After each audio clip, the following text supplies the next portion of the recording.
Good morning दोस्तों, स्वागत है आपका क्रेजी क्रिप्टो मिंटू में। बात तो देखिए उस चहेते कॉइन की पहले कर लेते हैं जो सबका प्यारा है, सबके पास होल्डिंग है और सबको बहुत उम्मीद है। लेकिन देखिए साहब, एक्सचेंजों को इनसे कोई उम्मीद नहीं है। देखिए हम लोग बेशक वो कहते हैं एक्सचेंज दिल नहीं लगाते, हम लोग दिल लगाते हैं क्रिप्टो करेंसी से, यही हमारी सबसे बड़ी गलती है। और एक्सचेंज देखिए अपना प्रॉफिट देखते हैं, उनको जिससे भी प्रॉफिट होता है वो केवल उसके साथ रहते हैं, प्रॉफिट नहीं होता उससे निकल जाते हैं, उससे दूर हो जाते हैं। इसका जीता जागता उदाहरण है। देखिए बाइनेंस ने सिवाय इनू को अपनी फ्यूचर ट्रेड से हटाने का पूरा प्लान कर लिया है और ये उन्होंने बाकायदा एक आर्टिकल दिया है, आप यहाँ देख सकते हैं। Binance future with delist and update the leverage margin trades of USD. ठीक है, तो यहाँ आप देखते हैं परपेचुअल कॉन्ट्रैक्ट और ये आपका पीछे नंबर दिया हुआ है। ठीक है, तो बाइनेंस ने ऐसा क्यों किया? देखिए बाइनेंस हमेशा अपना प्रॉफिट देखता है, उसको ये पता है कि देखिए मुझे अगर ट्रेडिंग से कुछ फ़ायदा नहीं है जो मैंने लिस्ट कर रखा है तो उस कॉइन को वो क्यों रखे, और यही वजह है इसलिए बाइनेंस ने इसको हटाने का पूरा तरह से प्लान कर लिया, क्योंकि अब सिवाय इनू की ट्रेडिंग में भी बाइनेंस को कुछ ज़्यादा प्रॉफिट नहीं मिल रहा है। इसलिए फ्यूचर से बाइनेंस 1 जून को इसको यहाँ से भी अलविदा कह देगा कुछ पेयर्स में। देखिए डीलिस्ट नहीं कर रहा है, अभी भी सिवाय इनू बाइनेंस पर रहेगा, लेकिन कल देखा था आपने कुछ पेयर्स में स्पॉट से भी हटा दिया था और आज जो है ये फ्यूचर की बात कर रहा है। तो कहीं ना कहीं सिवाय इनू में देखिए अब उतना ट्रेडिंग वॉल्यूम नहीं आ रहा है जितना आना चाहिए, जितना बाइनेंस को चाहिए। तो यहाँ आप भी इसी चीज़ को देखिए समझ जाइए जितना जल्दी हो जाए कि देखिए क्रिप्टो करेंसी है, जब तक आपको किसी टोकन से प्रॉफिट मिलता है तब तक उसके साथ रहिए, प्रॉफिट नहीं मिलता तो दिल मत लगाइए। एक्सचेंजों से सीख लीजिए कि एक्सचेंज आपको ये चीज़ें सिखा रहे हैं कि वो केवल जब प्रॉफिट होता है तो साथ रखते हैं, वरना उसको भी टाटा बाय बाय कह देते हैं। तो वही हाल देखिए अब सिवाय इनू का हो गया है कि सिवाय इनू में भी इतना ट्रेडिंग वॉल्यूम नहीं आ रहा कि बाइनेंस उसको अपने यहाँ रख सके। तो यहाँ घबराने वाली बात नहीं है कि बाइनेंस डीलिस्ट नहीं कर रहा है सिवाय इनू को, केवल अपने यहाँ पेयर से हटा रहा है। तो कल आपने देखा स्पॉट से हटा दिया, आज फ्यूचर की भी उसने ये घोषणा कर दी कि फ्यूचर से भी सिवाय इनू को हटा रहा है। तो आप उसको थोड़ा सा अपना एडजस्ट कर सकते हैं, लेकिन बाइनेंस पर फिर भी सिवाय इनू रहेगा। तो आप इस चीज़ को थोड़ा सा ध्यान रखें। लेकिन फिर भी मैं तो यही कहूँगा कि आप भी प्रॉफिट के साथ रहिए बजाय कि दिल लगाएं।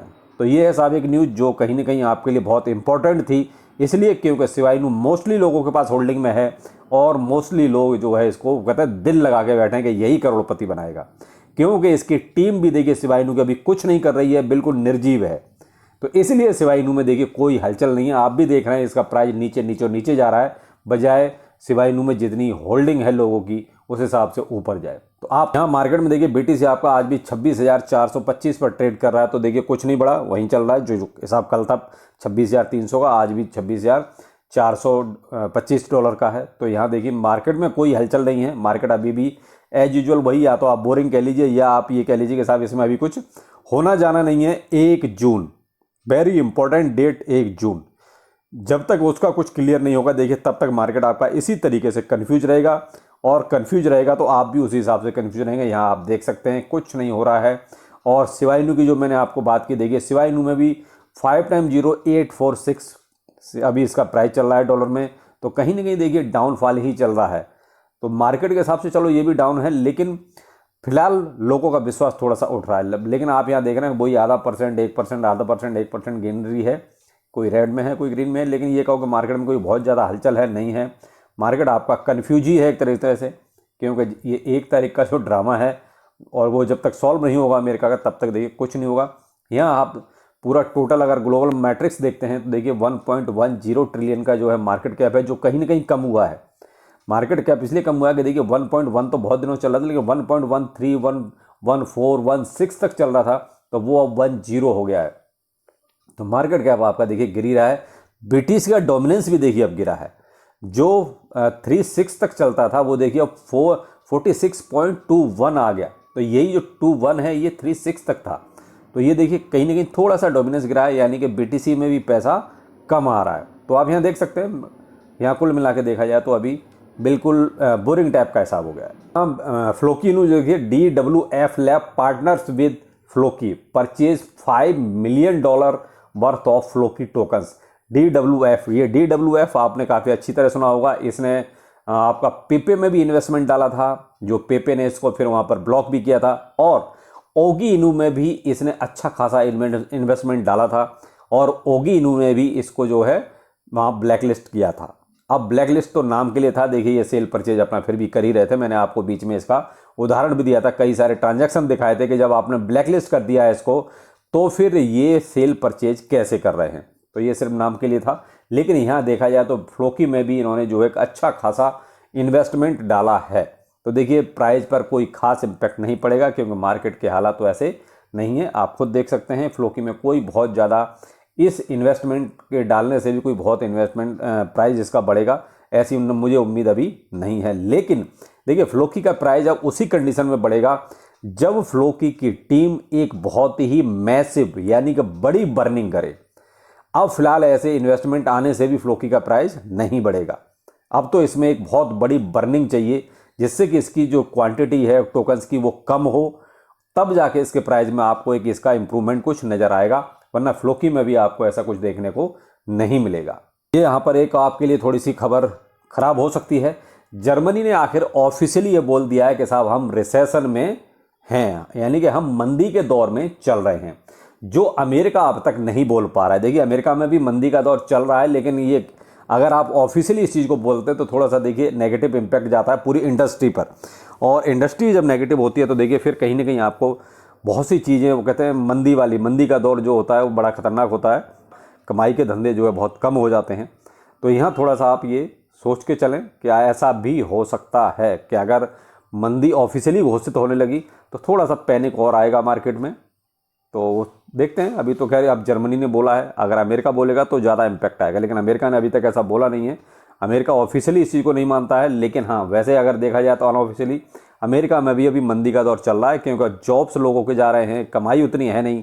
अब ब्याज दरें आप देख ही रहे हैं, कहीं ना कहीं बैंकों से भी मुश्किल आ रही है, तो ये क्या, ये मंदी के ही लक्षण हैं।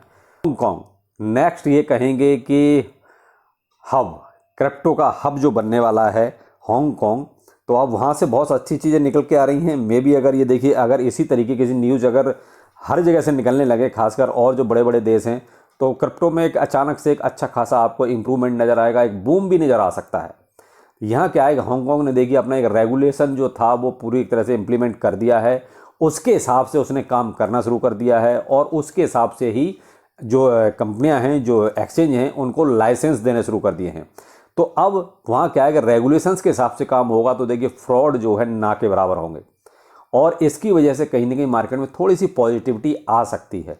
जैसे देखिए दुबई ने जो है इधर थोड़ा सा अपने आप को अच्छी तरीके से इसमें इस्टेब्लिश कर लिया, वैसे ही अब हांगकॉन्ग भी जो है इधर एशिया में आपका एक अच्छी इंप्रूवमेंट कर रहा है, क्योंकि उसको पता है कि इधर चाइना ने बैन कर रखा है। चाइना पूरी तरीके से इन्वॉल्व है नहीं, इनडायरेक्ट वे में इन्वॉल्व है, वो एक अलग बात है, लेकिन चाइना नहीं कुछ कर रहा है, तो इसलिए हांगकॉन्ग ने उसकी पूरी अपॉर्चुनिटी ले ली। और अच्छी बात है, कम से कम एक हांगकॉन्ग ने एक आपको एक क्या कहेंगे, क्रिप्टो के लिए कुछ अच्छा स्पेस प्रोवाइड करा दिया। और यहाँ पर अगर ऐसा होगा तो कहीं ना कहीं आपको मार्केट में थोड़ा अच्छा हरियाली देखने को मिल सकती है। और ये देखिए कुछ टोकन्स ऐसे हैं जो चाइना या हांगकॉन्ग से रिलेशन रखते हैं, तो मे भी हो सकता है कि इसकी वजह से इन टोकन्स में कुछ आपको इम्प्रूवमेंट नज़र आए। कुछ हो सकता है कि थोड़ा बहुत 2-4-10% का आपको इनमें इजाफा नज़र आए। तो कुछ कैटेगरी वाइज अलग अलग टोकन्स हैं इनके, ये लिस्ट आपकी प्रोवाइड है और ये इंटरनेट पर अवेलेबल है, आप वहाँ आराम से देख सकते हैं। ये चाइना AI कॉइन्स हैं, ये आपके सामने स्क्रीन पर, और ये आपके जो है चाइना के डेफी कॉइन्स हैं, यानी कि DeFi कॉइन्स हैं। तो ये आप ये इजीली आप जो है इसको नेट पर सर्च कर सकते हैं, आपको सारी चीज़ें ये अवेलेबल हो जाएंगी। लेकिन मैं तो यहाँ फिर भी यही कहूँगा कि आप कोई भी इन्वेस्टमेंट करें तो थोड़ा सा सोच समझ के करें, क्योंकि अचानक से कोई चीज़ आती है तो फिर वो अचानक से उसका प्राइस भी काफ़ी बढ़ जाता है। तो आप बढ़े हुए प्राइस में कभी भी एंट्री ना लें, जब आप नॉर्मल है, जब वो नीचे आ जाए उसके बाद जो है आप उसमें कोई भी एंट्री बनाएं। तो हो सकता है कि अभी जैसे देखिए हांगकॉन्ग का नाम अच्छा खासा चल गया है मार्केट में, और रेगुलेशंस वगैरह भी उसके आ गए हैं, तो इसकी वजह से कहीं हो सकता है इन प्राइस में अच्छा खासा इन टोकन्स में प्राइस बढ़ जाए। तो आप कभी भी हाई प्राइस में बाय ना करें, थोड़ा सा ध्यान। बाकी चलिए फिर मिलते हैं किसी नए अपडेट के साथ। नमस्कार।